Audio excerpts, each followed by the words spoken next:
আসবে, ওইখানে আর কোনো বুদ্ধিও চলবে না, কোনো চালাকিও চলবে না। সিটারি বাটপারি তো দূরের কথা, এ সম্পর্কে তো আল্লাহ তাআলাই বলেছেন, ইয়াউমা ইয়াফিরুল মারউ মিন আখিহি ওয়া উম্মিহি ওয়া আবিহি ওয়া সাহিবাতিহি ওয়া বানিহি লিকুল্লি ইমরিইন মিনহুম ইয়াউমা ইযিন শাআনুন ইউগনি।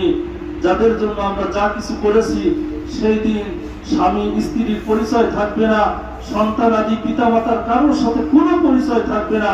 সেই কিয়ামতের ময়দানে ওয়াল আমরু ইয়াউমা ইযিন লিল্লাহ, প্রত্যেকটা আমলনামা যার যার তার হাতেই আসবে, আর যার যে কর্মের ফল তাকেই ভোগ করতে হবে। এজন্য আল্লাহ পাক রব্বুল আলামিন বলেন, নিশ্চয় যারা আমার আয়াতসমূহকে মিথ্যা বলেছে এবং এগুলো থেকে অহংকার করেছে, তাদের জন্য আকাশের দ্বার উন্মুক্ত করা হবে না এবং তারা জান্নাতেও প্রবেশ করবে না, যে পর্যন্ত না সূচের ছিদ্র দিয়ে উট প্রবেশ করে। অর্থাৎ একটা উট সূচের ছিদ্র দিয়ে ঢোকা যেরকম অসম্ভব, কোনদিন কল্পনাও করা যায় না, ওই সমস্ত মানুষ জান্নাতেও যেতে পারবে না। এমনি ভাবে পাপীদেরকে শাস্তি প্রদান করিবেন।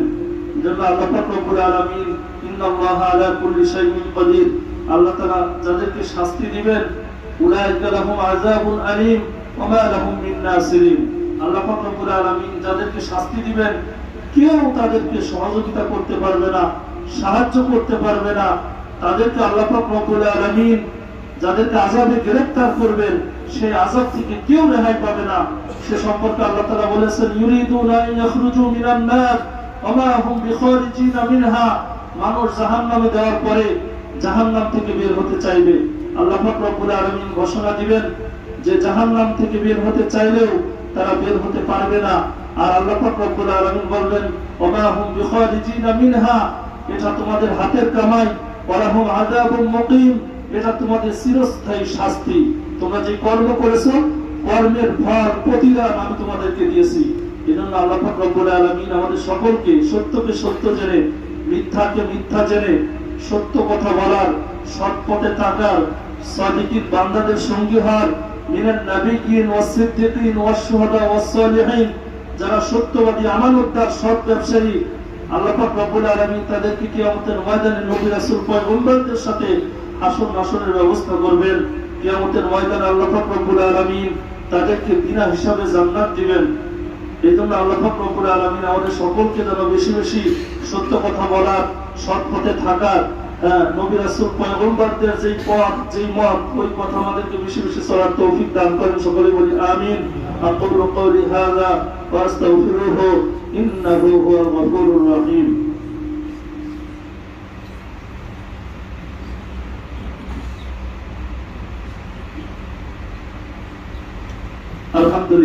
الحمد لله أستعينه وأستغفره ونعوذ بالله من شرور أنفسنا، من يهد الله فلا مضل له ومن يضلل فلا هادي له، وأشهد أن لا إله إلا الله وحده لا شريك له، وأشهد أن محمدا عبده ورسوله أرسله بالحق بشيرا ونذيرا بين يدي الساعة، من يطع الله ورسوله فقد رشد ومن يعصهما فإنه لا يضر إلا نفسه ولا يضر الله شيئا.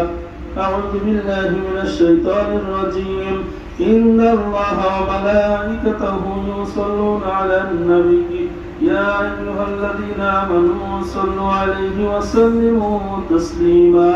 اللهم صل على محمد عبدك ورسولك، وصل على المؤمنين والمؤمنات والمسلمين والمسلمات، وبارك على محمد وأزواجه وذريته. اللهم عن الخلفاء الراشدين الأئمة المهديين أبي بكر وعمر وعثمان وعلي وعن سائر الصحابة أجمعين. اللهم ارزقنا القناعة. اللهم حببنا في صلاة الجماعة. اللهم ذكرنا بأموالنا بالموت كل ساعة. اللهم احشرنا يا ربنا مع النبي المصطفى صاحب الشفاعة. اللهم اهدني فيمن هديت، وعافني فيمن عافيت، وتولني فيمن توليت، وبارك لي فيما أعطيت، وقني شر ما قضيت، فإنك تقضي ولا يقضى عليك، وإنه لا يذل من واليت ولا يعز من عاديت، تباركت ربنا وتعاليت. اللهم إنا نعوذ بك من علم لا ينفع ومن قلب لا يشفع ومن عين لا تدمع. اللهم انصرنا على أنفسنا. اللهم استجبنا دعانا واشف مرضانا وارحمنا موتانا وأهلك أعدانا ولا تخيب فيك رجانا. اللهم إنك عفو كريم. اللهم إنك عفو تحب العفو فاعف عنا. اللهم إنك عفو كريم حليم عظيم تحب العفو فاعف عنا. اللهم عافنا واعف عنا وتقبل منا واقبل وتب علينا وسامحنا بفضلك.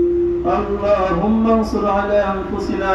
اللهم اغفر لنا ولوالدينا ولأستاذنا ولشيخنا ولمشايخنا ولأحبابنا ولأزواجنا ولذريتنا ولمن له حق علينا ولجميع المؤمنين والمؤمنات والمسلمين والمسلمات والأحياء منهم والأموات إنك مجيب الدعوات.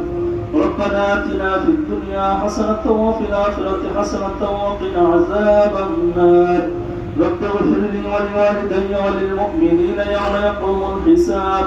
إن صلاتي ونسكي ومحياي ومماتي لله رب العالمين. اللهم اهدنا الصراط المستقيم.